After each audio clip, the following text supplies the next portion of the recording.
जय हिंद बच्चों। आज मैं आप सभी को बहुत ही इम्पोर्टेंट चीज़ बताने वाली हूँ। आप लोगों के लिए कक्षा छठी के स्पेशली कक्षा छठी के बच्चों के लिए संस्कृत विषय बहुत ही नया होता है और बहुत ही परेशानियाँ आती है कि उसमें कैसे पढ़ा जाए और क्या पढ़ा जाए, और ख़ासकर विसर्ग का उच्चारण क्या हो, हम इसमें बहुत कंफ्यूज होते हैं। तो आज हम सब इस विसर्ग का उच्चारण कैसे करते हैं उसके बारे में इस वीडियो में जानेंगे। ठीक है, तो हम सबसे पहले तो ये समझें कि ये जो दो बिंदु होते हैं उसका नाम होता है विसर्ग। विसर्ग जब किसी शब्द के अंत में लगता है तो उसका उच्चारण कुछ इस तरह से होगा। सपोज यह यहाँ लगा, देखिए इसे दे और व शब्द है, इसके पीछे विसर्ग लगा है, तो यहाँ हम इसको पढ़ेंगे क्या, यहाँ पर ह का उच्चारण होगा। तो ये हमारा पढ़ने की दृष्टि से हम इसको पढ़ सकते हैं इस तरह से, देवः। क्या पढ़ेंगे हम इसको? देवः। क्यों हम देव बोलते हैं? तो यहाँ अ आ रहा है, मतलब ये अकार है, तो हम यहाँ इसको हकार बोलेंगे या ह लगाएंगे, तो हकार का क्या हो गया? देवः। ठीक, ऐसे ही एक और उदाहरण देख लेते हैं। जैसे मैंने लिखा घट, और घट में विसर्ग लगा है तो हो गया यहाँ पर भी ह, तो हम क्या पढ़ेंगे इसको? घटः। क्या पढ़ेंगे हम? घटः। ठीक है, ये हो गया बिना मात्रा के लिए, मतलब विसर्ग के पहले मात्रा नहीं है। हम मात्रा का भी देख लेते हैं, जैसे कौन कौन सी मात्राएं होती है हमारी। सबसे पहले हम ले लेते हैं आ की मात्रा। जैसे शब्द दिया है बाला, ठीक है, बाला शब्द है और उसके बाद विसर्ग है, तो अब हमने यहाँ पर देखिए, यहाँ मात्रा नहीं थी इसलिए हमने यहाँ ह किया था, लेकिन अब यहाँ पर आ की मात्रा आ गई है। आ की मात्रा के बाद विसर्ग है, इसलिए यहाँ पर क्या हो जाएगा? हा। तो जो भी मात्रा विसर्ग के पहले जो मात्रा हो उसके हिसाब से यहाँ पर उच्चारण बदल जाएगा।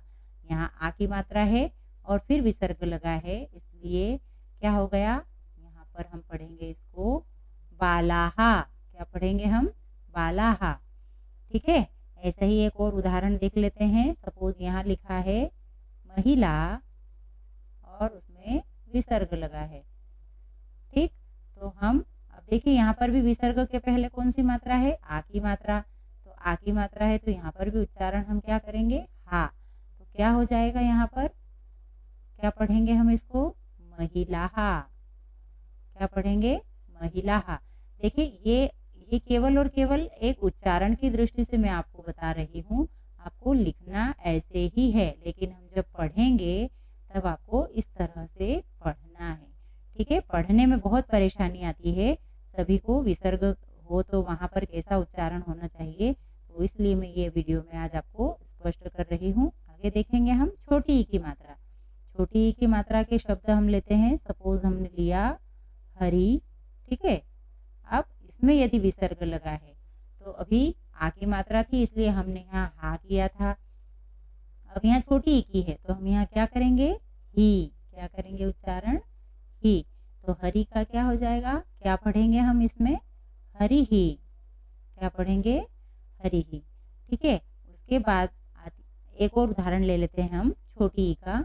यहाँ दिया है मती और फिर उसके बाद विसर्ग दिया हुआ है, तो क्या हो जाएगा? जैसे हमने ऊपर ही किया है यहाँ पर भी ही हो जाएगा। हम इसको पढ़ेंगे मती ही। समझ में आ रहा है आप सभी को? जहाँ मात्रा न हो तो वहाँ ह उच्चारण होता है, आ की मात्रा हो तो वहाँ पर हा उच्चारण होता है, छोटी ई की मात्रा हो और उसके बाद विसर्ग लगा हो तो वहाँ पर ही उच्चारण होता है। ठीक, आगे बढ़ेंगे हम। अब लेते हैं हम बड़ी ई की मात्रा का उदाहरण, जैसे लक्ष्मी। ठीक है, क्या उदाहरण लिया हमने? सपोज लिया हमने लक्ष्मी। लिखते हैं हम लक्ष्मी, उसके पीछे हमने विसर्ग लगाया।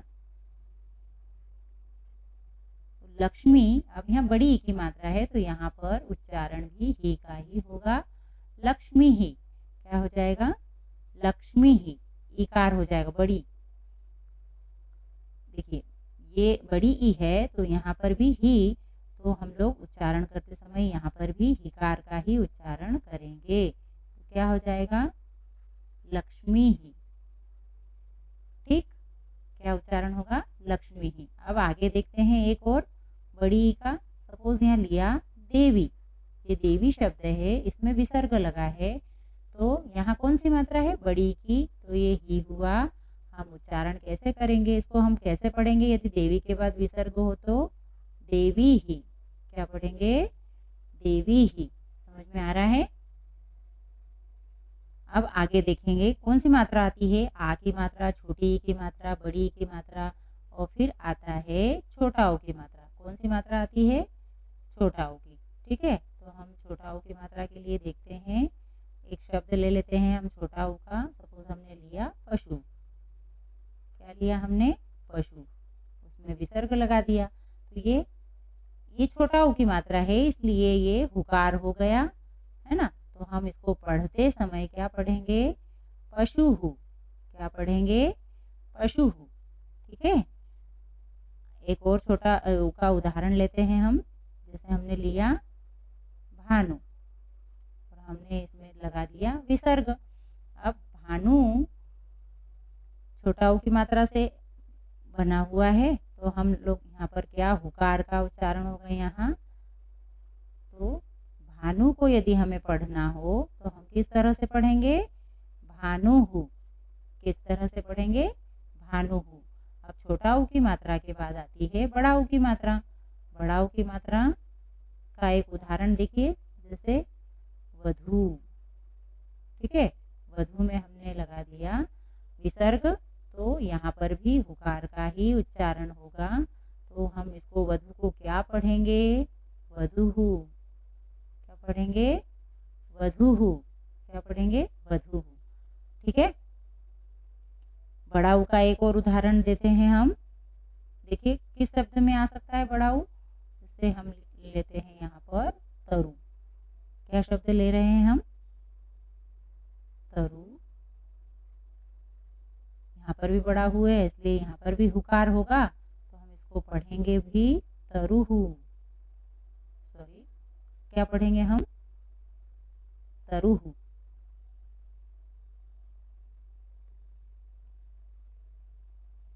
तरुहु। ठीक, आगे चलते हैं हम। अब आती है हमारी कौन सी मात्रा आती है? ए की मात्रा। कौन सी मात्रा आती है? ए की मात्रा। ए की मात्रा वाला हम शब्द लेते हैं, जैसे शक्ति। शक्ति को हम ए की मात्रा में यदि लिखते हैं तो ये होगा शक्ते, और हमने विसर्ग लगा दिया, तो यहाँ ए की मात्रा है विसर्ग के पहले, इसलिए यहाँ उच्चारण हे से होगा कुछ इस तरह से। तो क्या पढ़ेंगे हम इसको? शक्ते है। क्या पढ़ेंगे? शक्ते है। ठीक है, अग्नि ले लिया। अग्नि में हम कुछ इस तरह से शब्द होता है अग्नि, और उसके पीछे विसर्ग है, तो यहाँ पर भी हेकार होगा, और कुछ इस तरह से हम इसको पढ़ेंगे। क्या पढ़ेंगे? अग्ने है।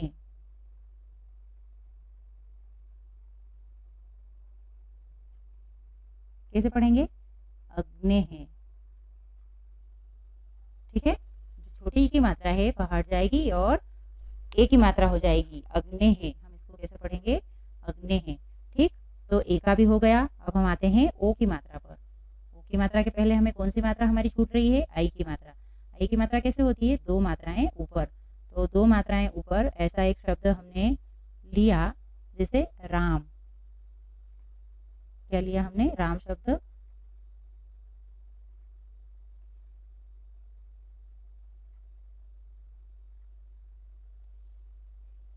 आई की मात्रा के लिए हमने यहाँ लिया राम शब्द, तो ये म में आई की मात्रा, तो और उसके बाद विसर्ग। तो हम इसको क्या पढ़ेंगे? यहाँ क्या आना चाहिए? है आना चाहिए क्या? नहीं, यहाँ है नहीं आना चाहिए। हम आई की मात्रा, हम आई को जब भी बोलते हैं तो पीछे हमारा साउंड क्या आ रहा है? आई। आई ई आ रहा है, और ई के लिए हम लोग ही लगाते हैं। इसलिए जब भी आई की मात्रा हो विसर्ग के पहले, तो हमें उसका उच्चारण किससे करना होगा? रामय ही। हम कैसे पढ़ेंगे इसको? रामय ही। समझ गए? रामय है, ऐसा नहीं पढ़ेंगे, ये गलत है। हम लोगों पढ़ना है ही, तो रामय ही। ठीक है, आगे एक और उदाहरण लेते हैं। आई की मात्रा का रामय हो गया, तो हम क्या लेते हैं, देखिए आगे ले लेते हैं कामय ही। ठीक है, ये कामय, ये म में 2 मात्राएं और विसर्ग। यहाँ पर भी सेम कंडीशन, यहाँ हई नहीं होगा। अभी तक ऊपर हमने जैसी विसर्ग के पहले मात्रा थी वैसी ह में भी लगा दी थी, लेकिन आई की मात्रा में यह नहीं होगा। क्यों? क्योंकि आई हम बोलते हैं तो पीछे ई हो रहा है, इसलिए यहाँ पर ही होगा। तो इसको हम कुछ इस तरह से पढ़ेंगे, कामय ही। क्या पढ़ेंगे? कामय ही। ठीक है, कामय ही। अब हम लेते हैं ओ की मात्रा। ओ की मात्रा के लिए जैसे हमने शब्द लिया भुजयो और उसके पीछे विसर्ग। अब हम यहाँ क्या करेंगे, विसर्ग के पहले ओ की मात्रा है, इसलिए हमें भी ओ की मात्रा, तो क्या हो गया, भुजयो हो। क्या पढ़ेंगे हम इसको? भुजयो हो। ठीक है, ऐसे ही एक उदाहरण, जैसे माँ महिषासुरमर्दिनी ने शुंभ निशुंभ का वध किया था, तो एक शब्द हमने यहाँ लिखा है निशुंभ यो और यहाँ पर विसर्ग। तो हम इसको कैसे पढ़ेंगे, हो लगाएंगे हम और हम पढ़ेंगे निशुंभयो हो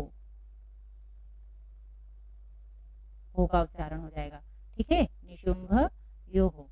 अब आती है आउ की मात्रा। तो आउ की मात्रा के लिए हमें ध्यान रखना है, जैसे हमने आई में ध्यान रखा था ऐसे ही हमें आउ में भी ध्यान रखना है। हम आउ बोल रहे हैं तो आउ ऊ आ रहा है, इसलिए यहाँ पर जब भी आउ की मात्रा के बाद विसर्ग होगा तो हमें हु उच्चारण करना होगा।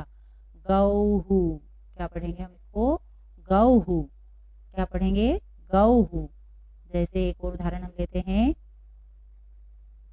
महासुरव और उसके बाद विसर्ग है, तो हमें ऊपर जैसे ही यहाँ पर भी हु लगाकर इसको हम पढ़ेंगे महासुरौहु। क्या पढ़ेंगे हम इसको? महासुरौहु। समझ में आया आपको?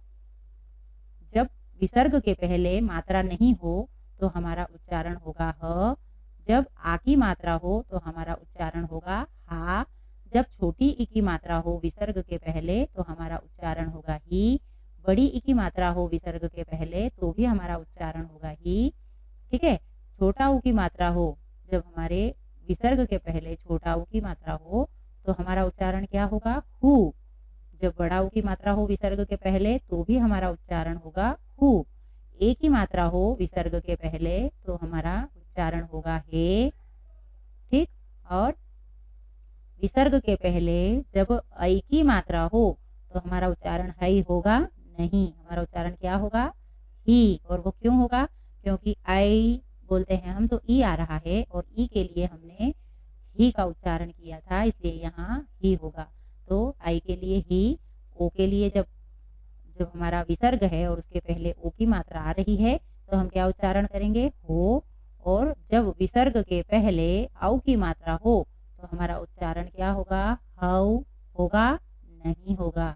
जैसे हमने आई के लिए ही लगाया था ऐसे ही आउ बोलते हैं तो ऊ आ रहा है और ऊ के लिए हम किसका प्रयोग करते हैं? हु का। तो हमें यहाँ हु लगाना होगा। कब हु लगेगा? आउ की मात्रा के लिए। ठीक है, तो आई होप आप लोगों को ये वीडियो अच्छा लगा होगा, आपको समझ में आया होगा कि संस्कृत में विसर्ग का उच्चारण कब कहाँ कैसे होता है। ठीक, यदि आपको अच्छा लगा हो तो इस वीडियो को लाइक ज़रूर करें और कमेंट बॉक्स में अपनी कमेंट ज़रूर लिखें। Thank you so much, good bye.